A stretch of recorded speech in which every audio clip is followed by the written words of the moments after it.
다 같이 봉독하시겠습니다. 예수께서 제자들 앞에서 이 책에 기록되지 않은 다른 표적도 많이 행하셨으나 오직 이것을 기록함은 너희로 예수께서 하나님의 아들 그리스도이심을 믿게 하려 함이요 또 너희로 믿고 그 이름을 힘입어 생명을 얻게 하려 함이니라. 아멘.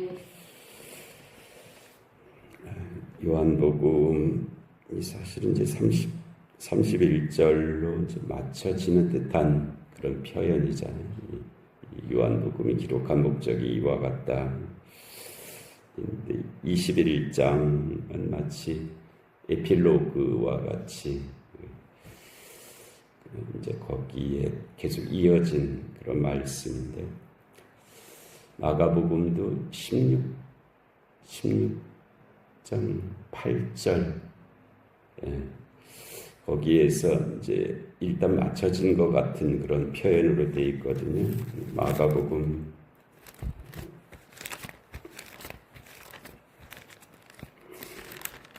16장 8절 여자들이 몹시 놀라 떨며 나와 무덤에서 도망하고 무서워하여 아무에게 아무 말도 하지 못하더라. 이게 1차적인 마가복음의 마침인데요. 그 뒤에 이제 9절서부터 이어지는 말씀들은 이제 그 후의 이야기를 덧붙인 그런 성격을 이제 가지고 있죠. 그렇다고 뭐 그 뒤에 덧붙여진 말씀들이 성경 말씀이 아니라는 뜻은 아닙니다. 그런 정황들이 있다는 그런 내용인데요. 30절에 예수께서 제자들 앞에서 이 책에 기록되지 아니한 다른 표적도 많이 행하셨다. 그래서 이 표적, 이 세메이온이란 말은 이적, 듀나미스와 같은 개념이기는 하지만 듀나미스가 이제 어떤 능력 그 자체, 공간복음서에서 주로 나타나는 그런 표현인데, 그 이적, 이 듀나미스보다는 이 요한복음에서는 표적, 세메이온, 표적은 그 이적의 의미를 말하는 것입니다. 표적은 그 이적의 의미를 이제 기록했다. 그런데 그 표적 중에서도 다 기록할 수는 없었고, 오직 이것을 기록함은, 그래서 예수님께서 행하신 많은 표적 중에서 선택과 집중을 해서 이것들을 기록했다. 그래서 이 요한복음은 7 표적들이 기록되어 있습니다. 1장서부터 11장까지를 통해서 12장까지를 통해서 이제 7 표적들이 기록이 되어 있고요. 그리고 13장서부터는 이제 긴 강화, 그 교훈의 말씀들이 이제 이렇게 이어지고 있는데요. 그 일곱이라는 것도 의도적이죠. 여러 표적들 중에서 7이라고 하는 그 숫자의 의미에 맞추어서 7 표적만을 기록을 했다. 이제 그렇게 말씀하셨어요. 되돌아보면은 첫 번째 표적이 가나의 혼인잔치이죠. 가나의 혼인잔치를 첫 번째 표적이라고 그렇게 말씀하셨습니다. 그 표적을 통해서는 이제 그냥 물이 변해서 포도주가 됐다. 좀 좋은 일이 생겼다. 기쁨이 생겼다. 또 물하고 포도주하고 비슷하니까 그렇게 될 수도 있는 일, 그 정도로 이제 그 집에 좋은 일을 하신 것, 그 정도 이렇게 생각이 되는데요. 그러나 그 표적은 보다 깊은 뜻을 가지고 있습니다. 물이 변해서 포도주가 되는 것은 자연 현상에서는 절대로 일어나지 않는 일입니다. 뭐 이렇게 물이 뭐 이렇게 저렇게 좀 오래 있다가 어떤 아니면 햇볕을 많이 쬐면 이 포도주가 혹시 될 수 있는, 절대로 그렇게 안 됩니다. 그러니까 물의 분자식은 H2O인데 그 H2O라고 하는 물의 분자가 C2H5OH라고 하는 이 에탄올 분자식으로 바뀌는 것은 이 세상의 자연 현상으로는 나타나지 않는 일입니다. 나타날 수가 없는, 이거는 창조의 영역입니다. 물을 창조하신 하나님께서 에탄올을 창조하신 그것이지 인간의 어떤 물리적인 조작에 의해서 이렇게 될 수 있는 일이 저절로 될 수 있는 일은 아니라는 거예요. 물론 사람이 포도주를 만들 수가 있습니다. 그렇지만 이 물이라고 하는 그것이 그대로 있는 상태에서 그것이 포도주로 바뀌는 것은 창조의 영역이죠. 그래서 물이 변해서 포도주가 되었다고 하는 이 표적 세미의 이론을 통해서 예수 그리스도께서 창조주 되심, 하나님 되심을 드러내신 바로 그 표적, 첫 번째 표적이죠. 두 번째 표적은 왕의 신하의 아들이 이제 이미 죽었다라고 그렇게 돼 있잖아요. 죽었다고 그랬는데 그 시공간을 넘어서서 그 아이를 다시 이제 치유하시는 그것을 통해서도 생명의 주인 되시는 예수 그리스도라고 하는 그 표적을 나타내 보이신 그런 일이었고요. 그다음에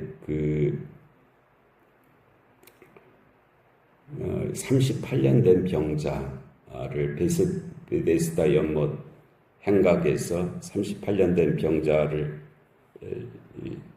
치유하신 그런 일이 있었죠.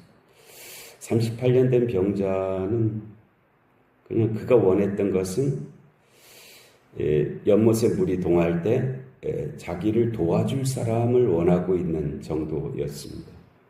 자기 스스로 일어나서 거기에 갈 수가 없으니까 자기를 도와줄 사람이 있었으면 좋겠다 하는 그런 생각을 가지고 있었는데 예수님께서 그를 온전히 치유하신 그런 것을 통해서 생명의 치유자 되시는 예수 그리스도를 드러낸 그 표적을 나타내신 그것을 기록한 그런 말씀이죠. 그리고 이제 오병이어 그 배고픔, 부족함, 그 사람이 먹어야 살 수 있는 것 같은 그런 상황 속에서 오병이어의 표적을 행하심을 통해서 자신이 생명의 떡이 되신 에고에미 헤아르테스 호조에 해조에 내가 생명의 떡이다라는 것을 선언하신 그런 표적이 이루어진 그런 사건이었습니다. 그리고 이어서 이제 바람과 바다를 잔잔케 하신 일이 있었잖아요. 그 자연 질서 속에서 그 자연 질서를 주관하시는, 하나님은 창조주이시고 또 역사의 주관자이시잖아요. 그와 같은 모습을 예수 그리스도의 표적의 사건을 통해서 바로 예수 그리스도가 그와 같은 분이시다 하는 것을 말씀을 하시고 있고요. 거기에 우리가 정말 생각하게 되는 것은 바람과 파도도 예수님의 말씀에 순종하는데 유일하게 예수님의 말씀에 순종하지 않는 것은 인간뿐입니다. 바람과 파도조차도 예수님의 말씀에 순종하고 있는데 유일하게 예수님의 말씀에 귀신도 순종하잖아요. 귀신도 순종하고 바람도 순종하고 파도도 순종하는데 유일하게 예수님의 말씀에 순종하지 않는 그런 인간의 모습을 거기서 보여주시기도 하죠. 그러나 하여튼 그보다는 그 창조주이시며 그 창조의 세계를 주관하시는 하나님의 모습을 예수 그리스도 되심을 그 표적의 사건을 통해서 이제 나타내신 것이고요. 그 다음에 그 날 때부터 보지 못하던 자를 이제 고치신 일이 있잖아요. 그때 그 유대인들은 이것이 그의 죄 때문입니까?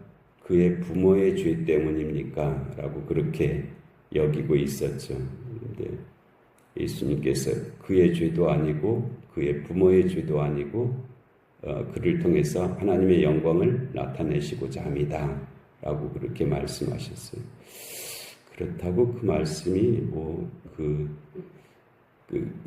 때를 위해서 일부러 그로 하여금 그렇게 되게 하셨다. 그런 뜻은 아닙니다. 그렇게 수단적으로 그의 삶을 사용하셨다는 뜻은 아니고요.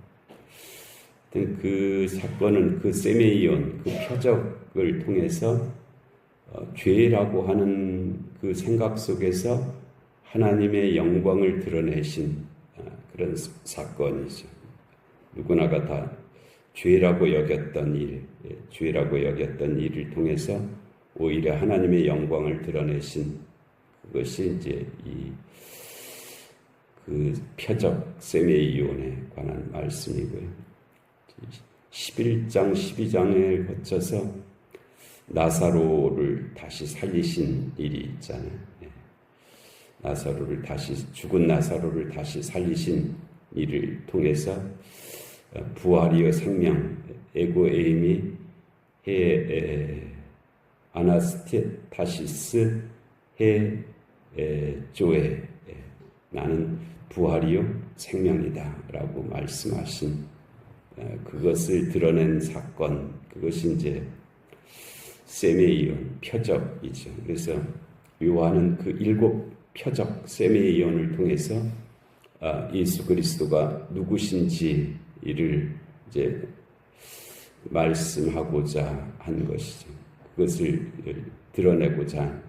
그러니까 이 말씀은 바로 앞에 이제 그 도마 사건이 있었잖아요. 도마 사건을 통해서 도마가 내가 내 손으로 만져보지 않고는 못 믿겠다.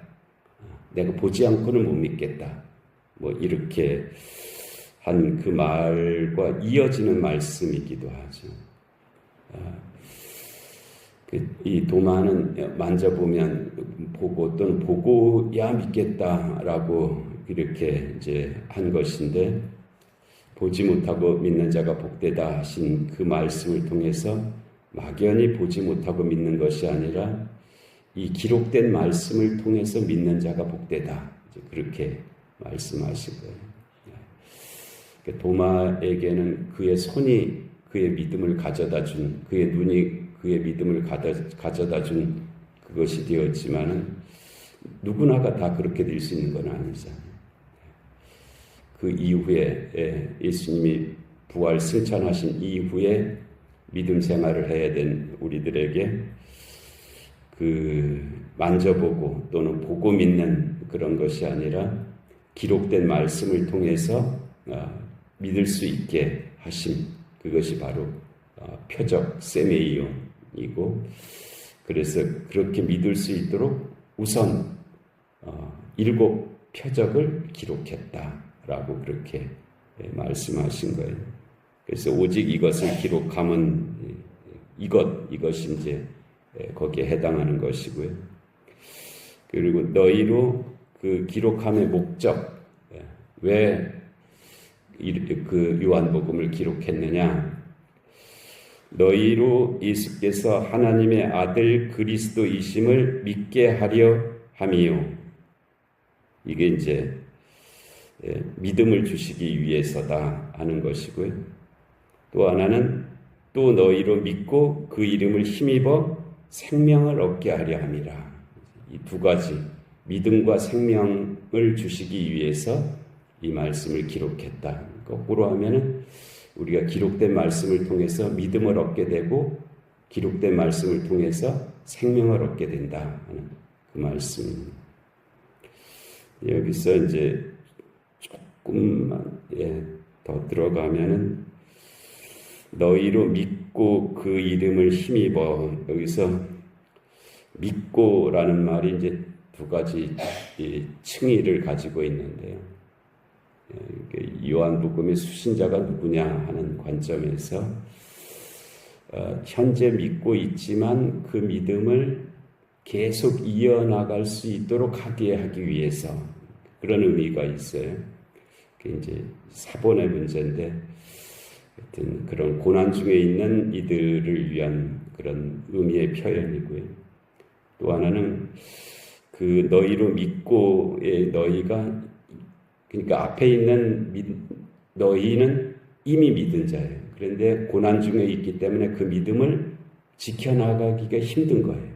믿음을 포기하고 싶은 그런 자들도 이 말씀을 기록된 이 말씀을 통해서 그 믿음을 이어나가게 하시기 위해서 그런 뜻이 있고요. 또 후자로서 너희로 믿고는 믿음이 없는 사람들이에요. 믿음이 없는 사람들인데 이 기록된 말씀을 읽음을 통해서 기록된 말씀을 통해서 믿음이 시작될 수 있도록 하기 위해서 이 말씀을 기록한 것이다 라는 그런 말씀에 너희로 믿고 그 이름을 힘입어 결과로 생명, 쪼에 이건 영생이죠. 영생을 얻게 하려 하심이라. 이것이 요한복음을 기록한 목적이다 라고 이렇게 말씀하셨는데 우리에게 주신 이 귀한 말씀 우리가 이 말씀을 통해서 믿음과 생명에 이르는 우리 모두가 되게 하시는 줄로 믿습니다. 은혜로우신 하나님 아버지, 오늘도 귀한 새벽을 저에게 허락해 주시고 또 요한복음을 기록한 그 뜻을 저희들에게 다시 한번 들려주시니 하나님 감사합니다. 하나님 저희가 이 말씀을 통해서 믿음에 이르게 하시고 또 이 말씀을 통해서 영원한 생명에 이르게 하여 주시옵소서. 또한 하나님 이 말씀을 또 땅끝까지 증거하며 살아가는 그런 삶들이 되게 하여 주시옵소서. 영육간의 공고한 하늘들을 긍휼히 여겨 주옵시고 이 나라의 민족 가운데 주님의 공의와 정의가 임하게 하여 주옵시고 전쟁과 기근과 질병과 재난의 땅들 가운데 주의 긍휼하심이 함께하여 주시옵소서. 이 새벽의 기도 가운데도 은혜의 은혜를 더하여 주시기를 간절히 비옵고 예수님의 이름으로 기도하옵나이다. 아멘. 기도하시겠습니다. 하늘에 계신 우리 아버지, 아버지의 이름을 거룩하게 하시며 아버지의 나라가 오게 하시며 아버지의 뜻이 하늘에